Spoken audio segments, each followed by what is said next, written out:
এটা হচ্ছে ফ্রেড।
এই যে এটা হচ্ছে তেজপাতা, এটা হচ্ছে ধুনার সাথে মিক্সার করলে পরে আপনার ধুনার মনে করেন ফ্লেভারটা আরও ভালো আসে, এবং হচ্ছে ধুনার যে বাসনা, এটা বাসনা মনে করেন আরও অতিরিক্ত পরিমাণে মনে করেন আসে।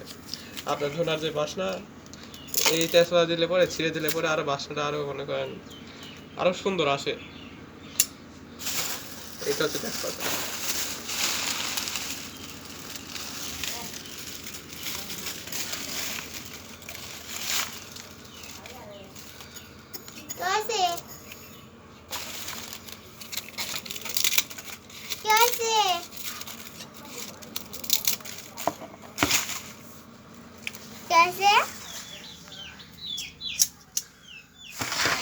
এখানে আমরা তো তেজপাতা তো বলে দিই কেটে কেটে দিই, যাতে ভাঙানোর সময় যাতে একবার মিহিন হয়ে বের হয়ে আসে, একবার পাউডার হয়ে বের হয়ে আসে।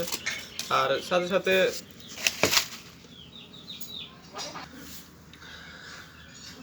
আর মোটামুটি এটা হচ্ছে জিরার গুঁড়া, জিরার গুঁড়া না সরি, এটা হচ্ছে আমান জিরা, এবং এটা হচ্ছে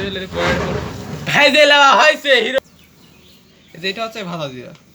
এটা হচ্ছে কড়াইয়ের উপর হালকা তাপ দিয়ে নেওয়া হয়, এর কারণে মনে করেন আপনারা যখন রান্না করবেন এই রান্নার ফ্লেভারে মনে করেন একটু ঘ্রাণটা একটু বেশি পরিমাণ আসবে। আর এটা হচ্ছে যখন এলাকা গুঁড়া করা হবে আপনার এলাকার রান্নার ভিতরে, আপনার এই জিরাটা মনে করেন পুরা মিহিন হয়ে যাবে, আপনার ফ্লেভারটুক পাবেন, আপনার স্বাদটুক পাবেন, কিন্তু এই জিরাটা আপনি খুঁজেই পাবেন না। কখন যে আপনার পেটের মধ্যে চলে গেছে আপনি সেটাও বুঝতে পারবেন না। আপনি জিরাটা হয়তো এখান থেকে হয়তো আপনি বুঝতে পারতেছেন না, কিন্তু আপনি এখান থেকে আমার জিরাটা আপনি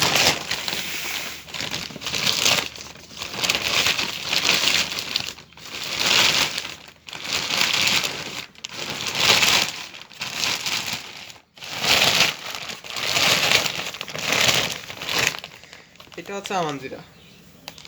যারা জিরা বিষয় বলে তো, যারা হচ্ছে জিরা বিশেষজ্ঞ ওরা হয়তো জিরা চিনতে পারবেন যে এই জিরা হচ্ছে কেমন।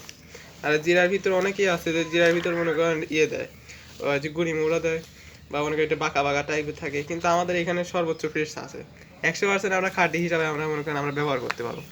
এবং আপনারা হলে নির্ভেজাল জিনিস আপনারা পাবেন, আপনারা খাঁটি জিনিস এলাকা পাবেন, আর আমরা খাঁটি জিনিস আপনাদেরকে এলাকা দেওয়ার চেষ্টা করব। আর এবং আপনারা দেখবেন এরপরে হচ্ছে আপনারা হলে যাচাই বাছাই করবেন যে আসলে আমরা কি জিনিস দিচ্ছি।